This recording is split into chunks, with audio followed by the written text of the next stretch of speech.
Hello friends, આપણે બનાવશું ભીંડાનું શાક। આપણે અહીંયા ભીંડો લીધો છે, આપણે એને સુધારી લીધો છે। અહીંયા રાઈ લીધી છે, અહીંયા આખું જીરું લીધું છે, અહીંયા તેલ લીધું છે, અહીંયા મરચું લીધું છે, હળદર લીધી છે, મીઠું લીધું છે અને હિંગ લીધી છે। આપણે આ પાણી પણ લીધું છે, પાણીનો રસો કરશું ભીંડામાં। હવે આપણે ગેસ ચાલુ કરશું, ગેસ ઉપર કઢાઈ રાખી દઈશું। અહીંયા આપણે ગેસ ચાલુ કર્યો છે, એના પર આપણે કઢાઈ રાખી દઈશું। આપણે એમાં હવે તેલ નાખી દઈશું।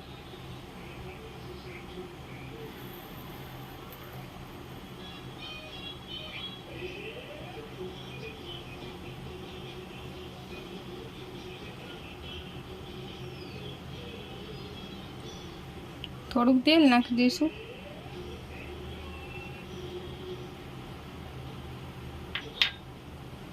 આપણે અહીંયા તેલ થોડુંક ગરમ થવા દઈશું। અહીંયા આપણું તેલ ગરમ થઈ ગયું છે, આપણે એમાં રાઈ નાખી દઈશું। અડધી ચમચી ભરીને આપણે રાઈ નાખવાની છે। આપણી રાઈ ફૂટી જાય તે પછી આપણે એમાં જીરું નાખશું। અહીંયા આપણી રાઈ ફૂટી ગઈ છે, આપણે એમાં થોડુંક જીરું નાખી દઈશું। આપણે એમાં થોડુંક જીરું નાખી દેવાનું છે। આપણું જીરું નાખી દીધું છે, આપણે એને થોડીક વાર થવા દઈશું।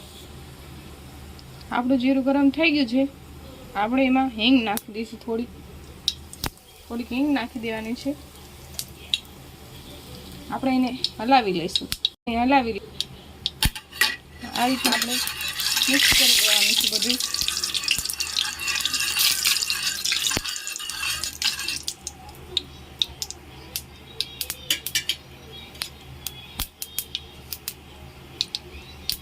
આપણે એમાં ભીંડો નાખી દઈશું।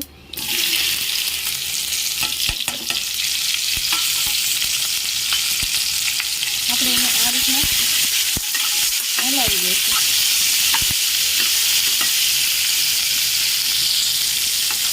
આ રીતના આપણે તેલમાં મિક્સ કરી દેવાનું છે।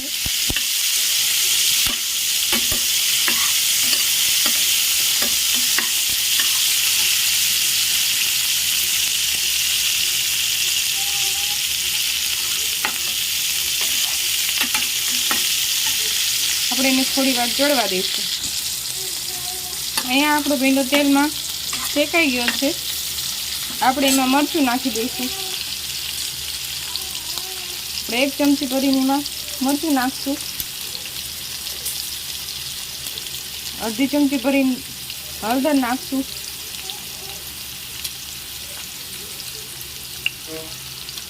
1 ચમચી ભરીને મીઠું નાખશું। આપણે એને આ રીતના બધું મિક્સ કરી લઈશું।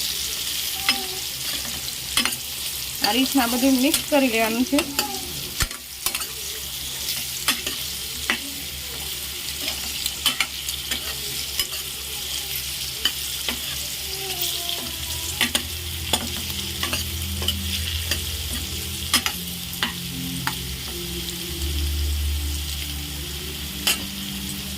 અહીંયા આપણું મિક્સ થઈ ગયું છે, આપણે એમાં પાણી નાખી દઈશું।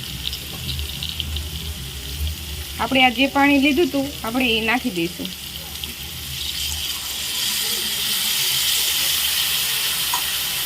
પાણી નાખી દીધું છે, આપણે આ રીતના હલાવી નાખશું। આપણે એને થોડી વાર ચડવા દઈશું। તો અહીંયા શાક આપણું થઈ ગયું છે, આપણે હવે ગેસ બંધ કરી નાખશું। આપણે હવે આને નીચે ઉતારી લઈશું। આ નીચે ઉતારી લીધું છે, કાઢી લીધું છે। આપણું ભીંડાનું શાક રસાવાળું તૈયાર થઈ ગયું છે। જો તમને મારી રેસીપી પસંદ આવી હોય તો લાઈક કરજો, શેર કરજો, ફોલો કરજો। આવજો।